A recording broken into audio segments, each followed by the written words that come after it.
A Igreja Remanescente, capítulo 3, Organização e Desenvolvimento. Deste mundo, eles formam um falso esquadrão, virando as armas de guerra contra a Igreja militante, tende medo deles, não possuem as credenciais divinas, Deus não lhes deu tal responsabilidade no trabalho, eles desejam derrubar aquilo que Deus deseja restaurar pela mensagem de Laodiceia, ele só fere para poder curar, e não para fazer perecer. O Senhor não confere a nenhum homem uma mensagem que desanimará e desalentará a igreja, ele reprova, censura, castiga, mas é apenas para poder restaurar e aprovar. Afinal, quanto se alegrou meu coração com o relatório da Associação Geral, de que muitos corações foram abrandados e conquistados, que muitos fizeram humildes confissões, e removeram da porta do coração o entulho que conserva fora o Salvador. Que alegria tive ao saber que muitos deram as boas-vindas a Jesus como hóspede permanente. Como é que estes folhetos que denunciam a Igreja Adventista do Sétimo Dia como Babilônia se espalharam por toda parte, no mesmo tempo em que a Igreja estava recebendo o derramamento do Espírito de Deus? Como é que os homens podem ser tão enganados que imaginem consistir o alto clamor em retirar o povo de Deus da comunhão de uma igreja que está desfrutando um período de refrigério, que essas pessoas enganadas entrem na corrente e recebam a benção e sejam dotadas do poder do alto, testemunhos para ministros, PAGS, 19-23, Organização e Desenvolvimento. Faz já 40 anos que foi introduzida a organização entre nós, como um povo, fiz parte daqueles que tiveram experiência ao estabelecê-la desde o princípio, conheço as dificuldades que tiveram de ser enfrentadas, os males que ela se destina a corrigir, e tenho notado sua influência em relação com o crescimento da causa. Na fase inicial da obra, Deus nos deu luz especial sobre este ponto, e esta luz, juntamente com as lições que a experiência nos ensinou, deveria ser tida em cuidadosa consideração. Desde o início, nossa obra teve caráter empreendedor, reduzido era o nosso número, e em sua maior parte procedente das classes pobres, as ideias eram quase desconhecidas do mundo.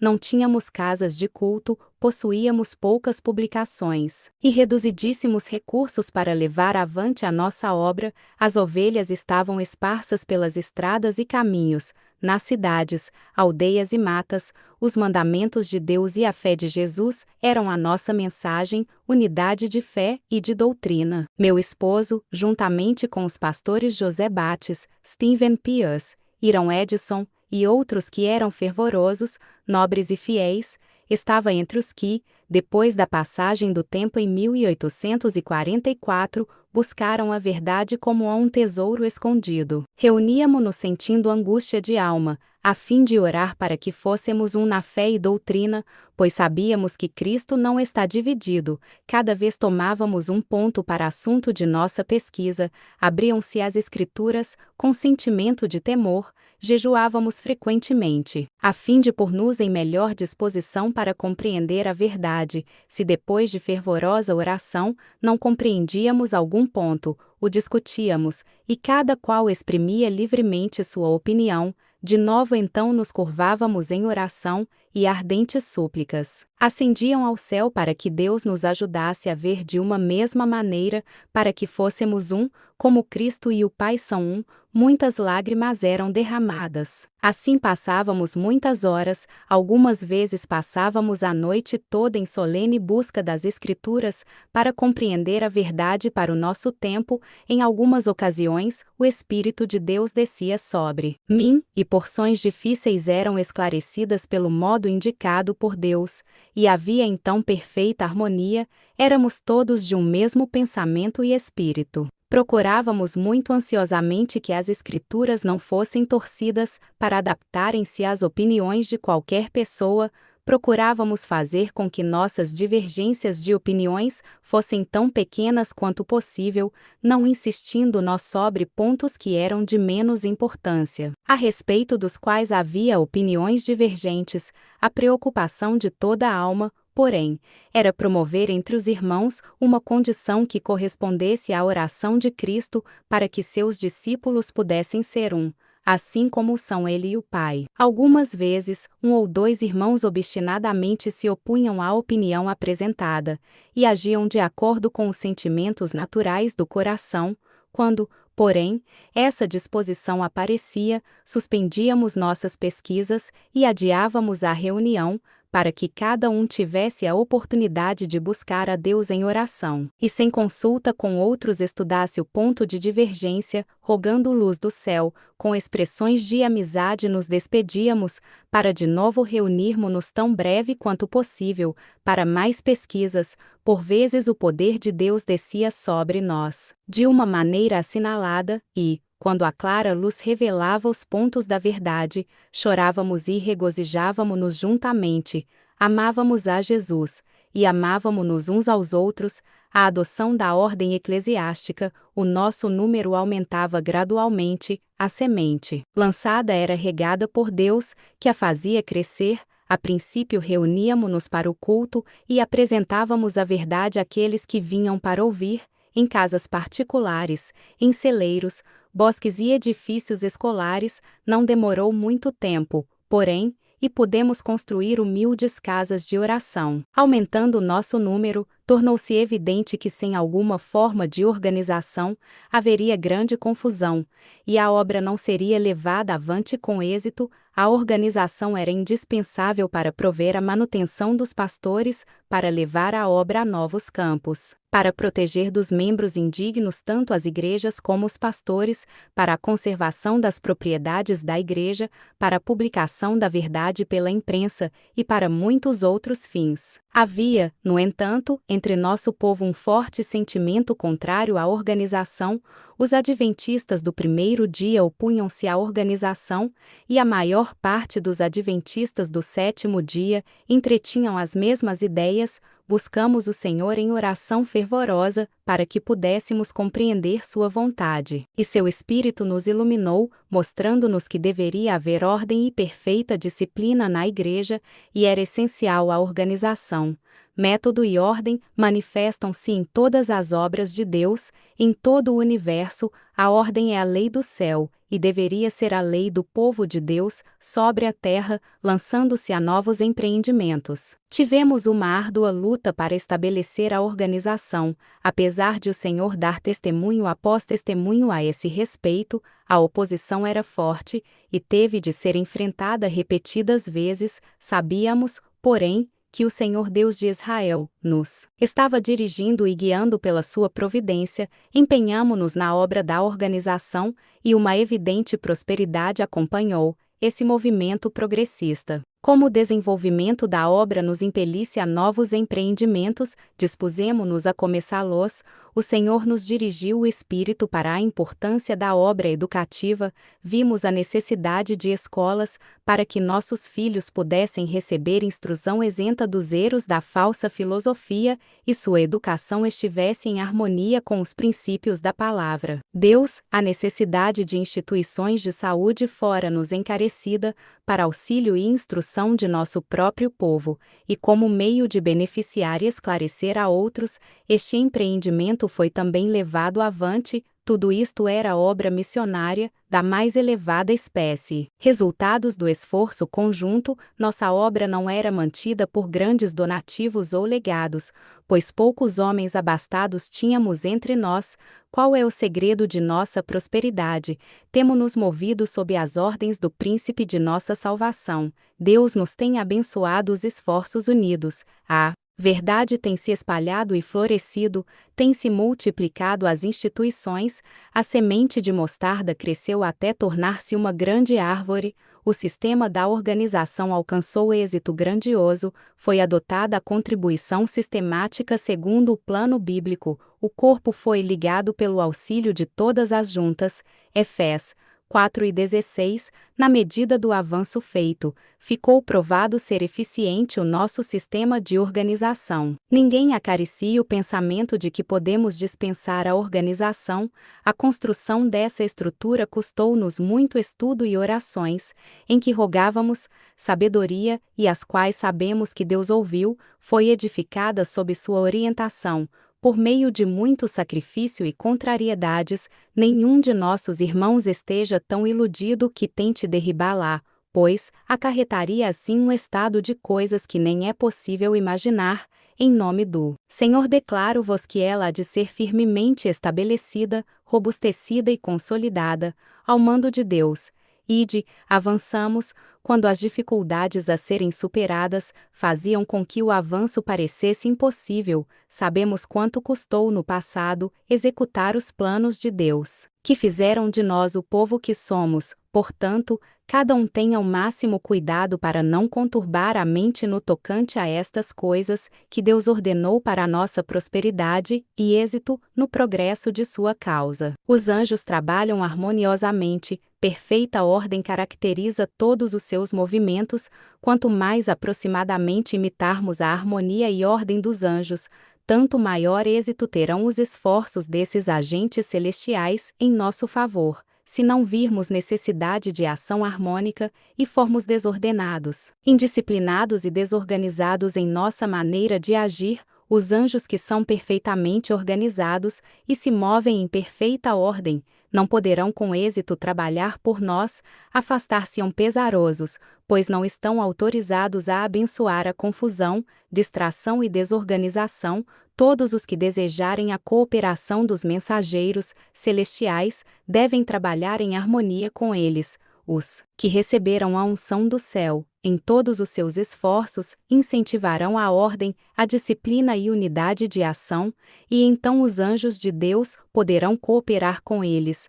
Mas nunca, jamais esses mensageiros celestes sancionarão a irregularidade, a desorganização e a desordem. Todos estes males são o resultado dos esforços de Satanás para enfraquecer-nos as forças, destruir-nos a coragem e evitar a ação bem-sucedida. Satanás bem sabe que o sucesso apenas pode acompanhar a ação ordenada e harmoniosa, bem sabe que tudo que se relaciona com o céu se acha em perfeita ordem, e sujeição e disciplina perfeita caracterizam os movimentos dos anjos. Ele estuda e faz esforços para levar os cristãos professos o mais longe possível da disposição ordenada por Deus.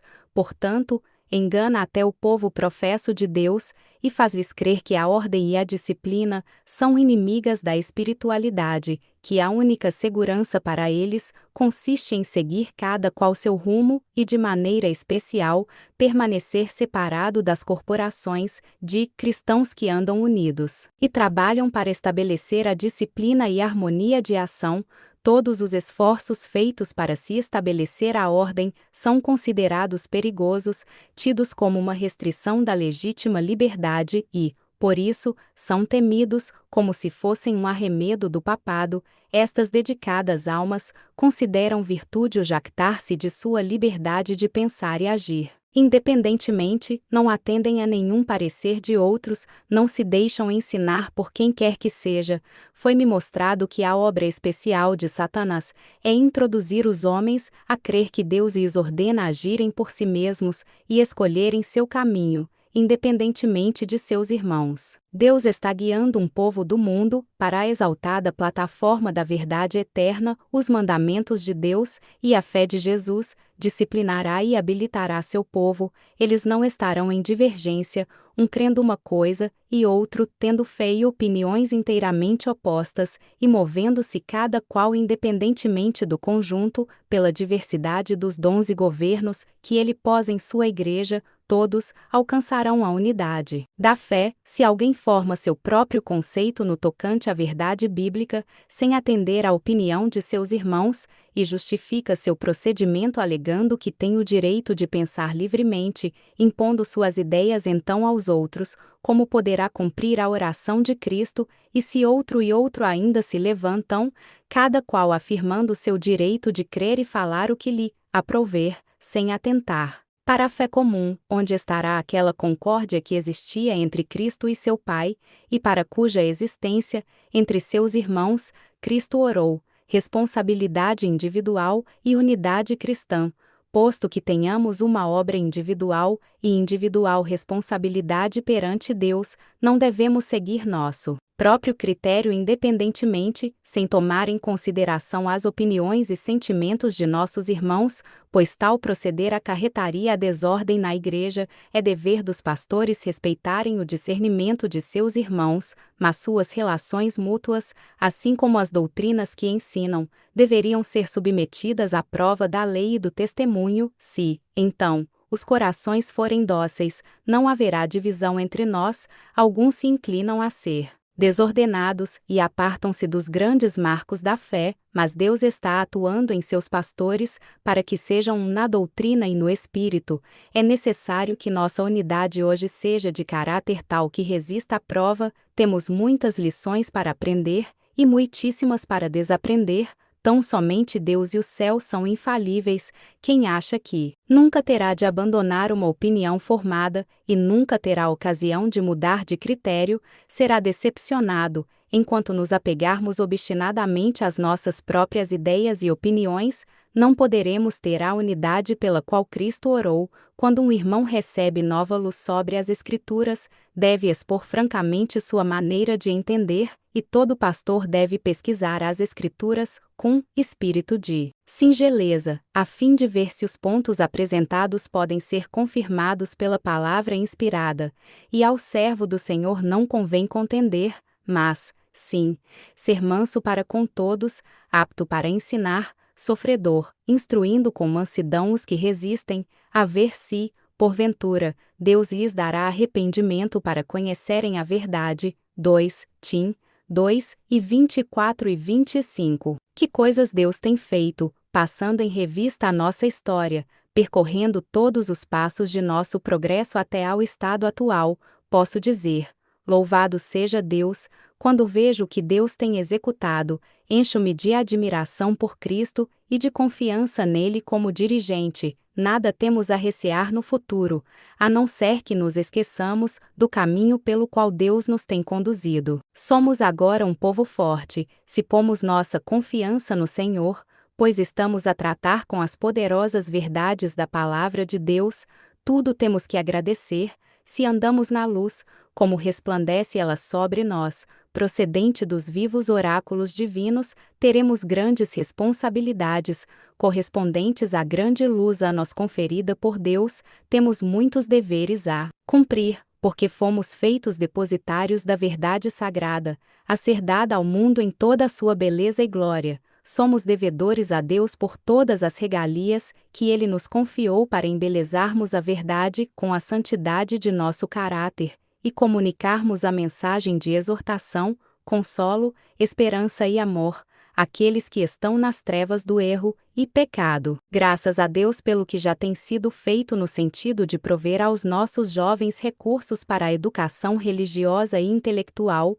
Muitos têm sido instruídos para desempenhar uma parte nos vários ramos da obra, não somente na América do Norte, mas nos campos estrangeiros. O prelo tem fornecido a literatura que difunde extensamente o conhecimento da verdade. Todos os donativos que, quais regatos, têm avolumado ao afluxo das contribuições, devem ser para nós justo motivo de gratidão a Deus.